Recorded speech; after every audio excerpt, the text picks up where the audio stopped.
Terceira vez tentando gravar esse vídeo, gente, tá fácil pra ninguém.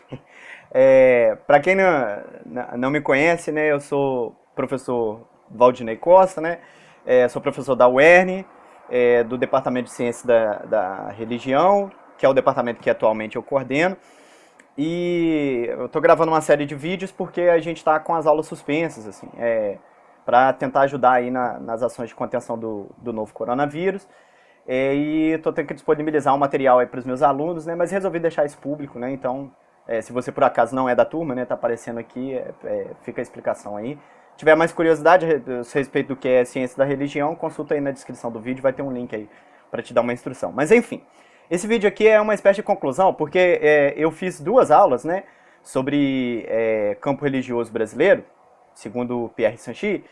E o que aconteceu? No segundo vídeo, o vídeo terminou meio abruptamente, assim. Ele foi cortado no final e aí o pessoal começou a me questionar, né? Ah, professor, tinha alguma conclusão? Porque ficou parecendo que tinha coisa depois, né? Não tinha nada, gente. Tinha 2 minutos só e aí por isso eu achei que nem ia precisar fazer síntese. Mas enfim, o pessoal me pediu, questionou muito aí. Deixa eu fazer esse vídeo mais de síntese da discussão e da conclusão, né? Um pouquinho do que eu falaria ali no final do vídeo e acabou cortando, né? O que acontece? O campo religioso brasileiro é um paradigma que o Pierre Sanchi popularizou aqui no Brasil quase como um paralelo à teoria da secularização, né? Eu falei nos outros dois vídeos que os brasileiros eles têm meio que um incômodo com a teoria da secularização, né? E nisso, a sociologia da religião no Brasil se parece com a teoria que está circulando no cenário internacional, assim. Tá todo mundo discutindo teoria da secularização. Só que no Brasil, assim, o Flávio Perucci, por exemplo, ele questiona muito, né? A falta de sofisticação, né? Da discussão sobre secularização no Brasil. Se aceita de barato que o Brasil não se secularizou e falta aprofundar essa discussão, né? O Flávio Perucci, nos anos 90, ele surge reclamando disso, né? Questionando um aprofundamento teórico. E, paralelo a isso, surge Pierre Sanchi, que vai atacar menos, né? Vai ser menos autocrítico da sociologia da religião, por assim dizer, mas ele vai tentar aproveitar toda a produção que era feita ali no Brasil e criar um paradigma quase que paralelo, assim. Eu não sei se ele tinha muita consciência do que estava fazendo, não, tá? Eu acho, inclusive, que ele fez isso. Não foi o único, né, a fazer isso, mas ao popularizar a noção de campo religioso brasileiro, o Pierre Sanchi talvez foi o estupim, ou pelo menos um dos estupins, que fizeram a gente ter, né, uma palavra para sintetizar a produção sociológica no Brasil, né, a produção sociológica sobre religião. Né? No cenário internacional se discute como a modernidade afeta a religião. A resposta clássica da teoria da secularização é que a modernidade reduz o espaço da religião. Em paralelo a isso, surgem teorias nos Estados Unidos questionando, né, e falando que não, a modernidade aumenta a religião, porque permite que religiões novas surjam, que novas formas de fazer as religiões clássicas também surjam, né? Então tem uma disputa ali quase... É uma disputa do Atlântico Norte, né? A parte da Europa banhada pelo Atlântico discute com os Estados Unidos, assim, né? E fica essa disputa ao norte do Atlântico. Ao sul do Atlântico, a gente está mais preocupado com a excepcionalidade do Brasil e produzindo mais descrição do que aprofundamento teórico, assim, a meu ver, né? Até os anos 80, né? Nos anos 90 vai surgir essa categoria que vai sintetizar a nossa teoria, né, que é campo religioso brasileiro. Só que como funciona isso para o Sanchi? O Sanchi não quer perder de vista a modernidade, porque, gente, não existe sociologia que não fale de modernidade.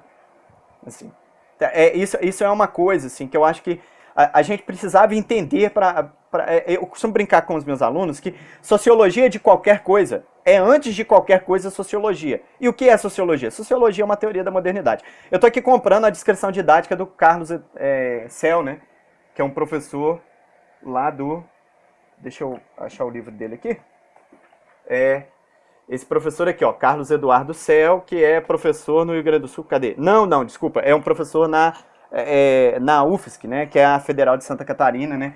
Eu tô comprando aqui a descrição dele porque eu acho didática, né? Então, o que acontece? embora a sociologia tenha outras preocupações, a modernidade ela não perde de vista, porque a grande explicação que a sociologia busca é para entender como a modernidade mudou a forma de organização social. Assim. É a grande questão. E no meio disso tudo, o que é uma sociologia da religião? A sociologia da religião vai se perguntar em como as mudanças ocasionadas pela modernidade afetou a religião, afetou a maneira das pessoas crerem, né? Grosso modo, tá? O que Pierre Sanchi diz sobre isso na noção de campo religioso brasileiro? Aqui é engraçado, olha só. Campo religioso pressupõe concorrência, né? Mas para Pierre Sanchi tem dois tipos de concorrência. Uma é a concorrência das religiões entre si. Outra é a concorrência de lógicas da modernidade. E aqui o Pierre Sanchi brinca, né, que existem três modernidades, né? A pré-modernidade, a modernidade e a pós-modernidade. Perceba que aqui é diferente de Bourdieu, que é quem inventou a noção de campo. Né? Enquanto Bourdieu é no indivíduo, né, ou tipos ideais de indivíduo, né, de indivíduos, né, o mago, o profeta e o sacerdote concorrem pelo coração do leigo, né, na disputa ali pelos bens de salvação, né, os bens simbólicos, né, que circulam nas religiões. Essa é a teoria do Bourdieu. Aqui o Pierre Sanchi adapta ela, ele tropicaliza ela, né, embora ele seja francês, né, ele tropicaliza ela aqui no Brasil. Então a concorrência aqui no Brasil não são tipos ideais de indivíduo, como era para Bourdieu. A concorrência é entre religiões. Perceba, né? É um lugar de hegemonia do catolicismo, mas é um lugar em que o catolicismo, desde a origem, convive com lógicas plurais. Então aqui, a concorrência do campo religioso é uma concorrência entre religiões. É catolicismo, religiões de matriz africana, espiritismo, protestantismo, pentecostalismo. As religiões estão concorrendo entre si, né? Só que essa é uma das concorrências. A segunda concorrência é a concorrência das três lógicas, né, da modernidade, né? E aí prestem atenção, tá? Porque no meu último vídeo, deixa eu só conferir um negócio. Tá. No meu último vídeo, eu confundi algumas coisas, assim. Eu não tenho experiência em produzir vídeo, então alguns momentos que era para eu falar lógica da escolha, eu falei lógica da obrigação. Vou fazer um esforço aqui para não me confundir, mas por favor, leiam o texto também, porque senão, se ficar só com vídeo, é muito pouco, assim. O ideal é casar o vídeo, que é a explicação didática, com o texto, né? E aí a gente consegue marcar algumas coisas.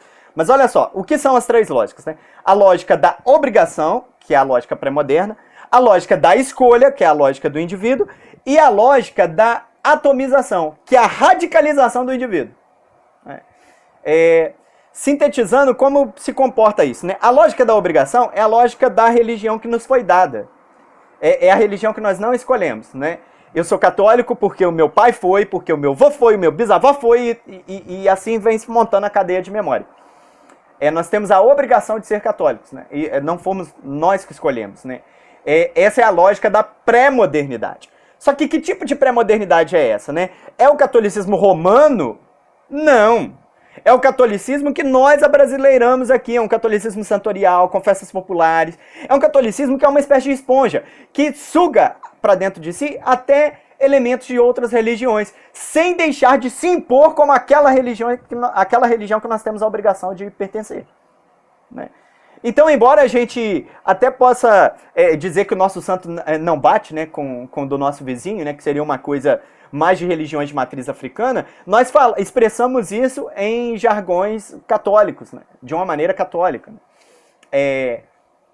Nós temos várias composições, né, de falar sobre a vida após a morte, sobre uma série de coisas assim que é do nosso jeito de fazer catolicismo, mas que ainda é balizado por uma identidade de obrigação, que é a do catolicismo, né? Essa é a lógica pré-moderna. O que acontece? Essa lógica vai conviver com a lógica da modernidade, diz o Pierre Sanchi no texto, né? Há uma corrente antissincrética que atravessa todo o campo religioso. Que corrente antissincrética é essa? É a corrente de que eu não tenho obrigação de ter a religião dos meus antepassados, do meu pai e da minha mãe, né? Eu posso escolher a minha religião.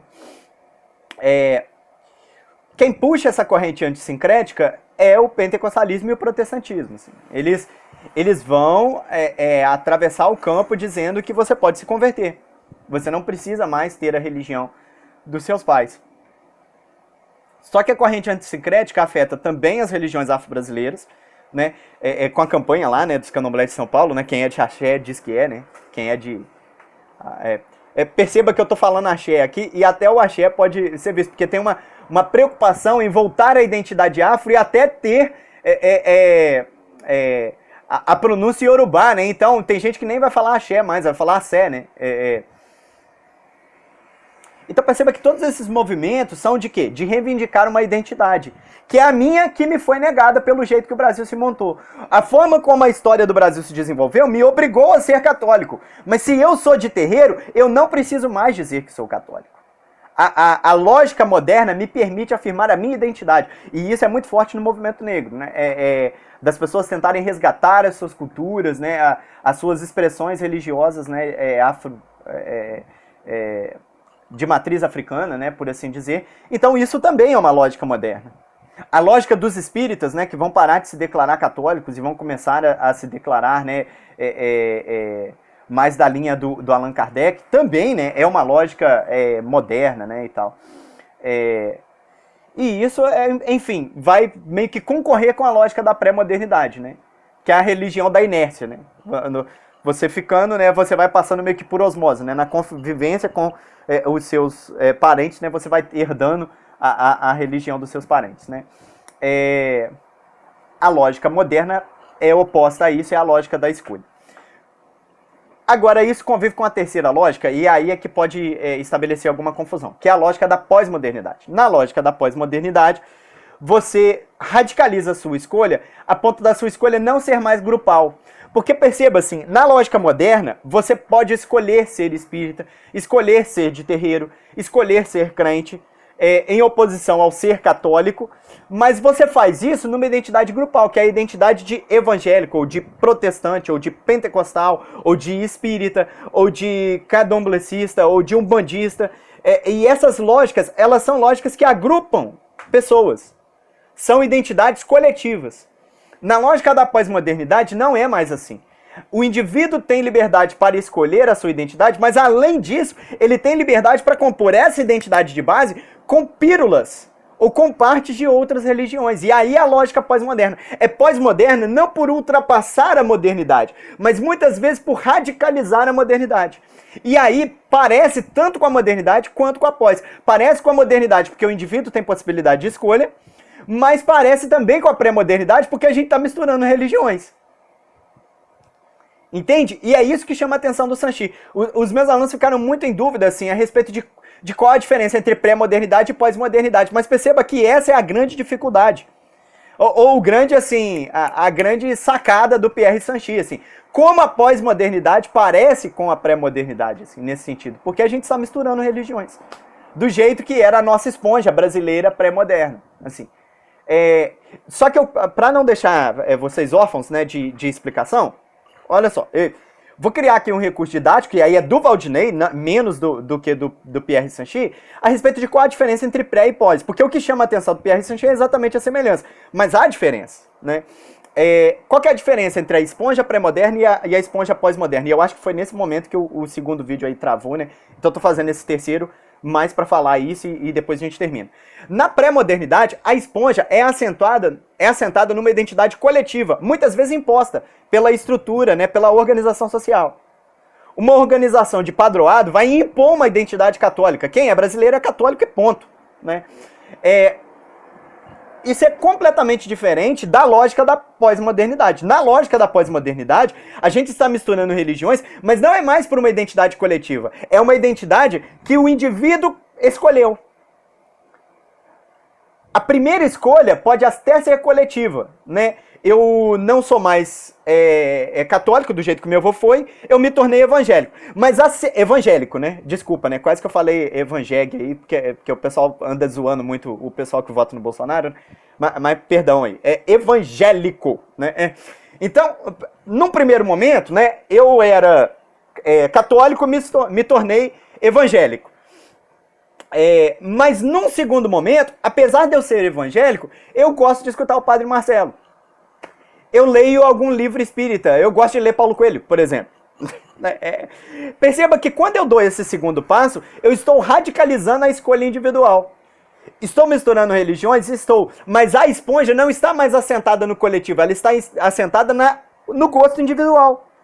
naquilo que me faz feliz e que me completa. A minha religião eu escolhi, mas ao achá-la meio que insuficiente, eu agrego coisas que eu gosto em outras religiões. Né? Aí é o espírita que gosta de assistir o Silas Malafaia de vez em quando, é o católico que de vez em quando vai num terreiro e não fica sem, né? Bater um tambor de vez em quando. Né? É o católico também que de vez em quando vai num barracão, né? E toma o chá, tem a experiência com a Jurema Sagrada, né? Ou que tem uma curiosidade de experimentar pelo menos uma vez o chá da ayahuasca. Então, o que acontece? Essas formas de fazer religião, elas são acentuadas no indivíduo. São misturas também e por isso se parece.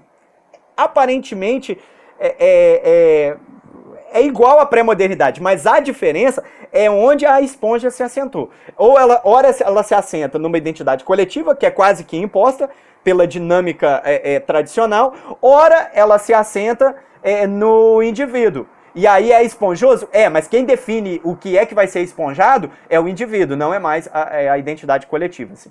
É um recurso didático que eu vou deixar aqui para vocês para entender melhor aí as diferenças entre pré-modernidade, modernidade e pós-modernidade. Mas chama atenção novamente. O que Sanchi mais gosta de falar não é das diferenças entre essas lógicas, mas da concorrência entre elas, a simultaneidade entre elas e, curiosamente, assim, como que a pós-modernidade acaba sugando alguns traços assim, de mistura, de sincretismo ou de um certo ecletismo, né, que guarda semelhanças com o mundo antes de ser afetado pela modernidade. Assim. Então fica assim, né, essa é a síntese, eu acho que é um recurso aí para os meus alunos fazerem a avaliação e também, né, para você que não entende muito de religiões no Brasil, né, talvez isso possa ajudar um pouco. Né? Então fica assim, né, até mais. Tchau.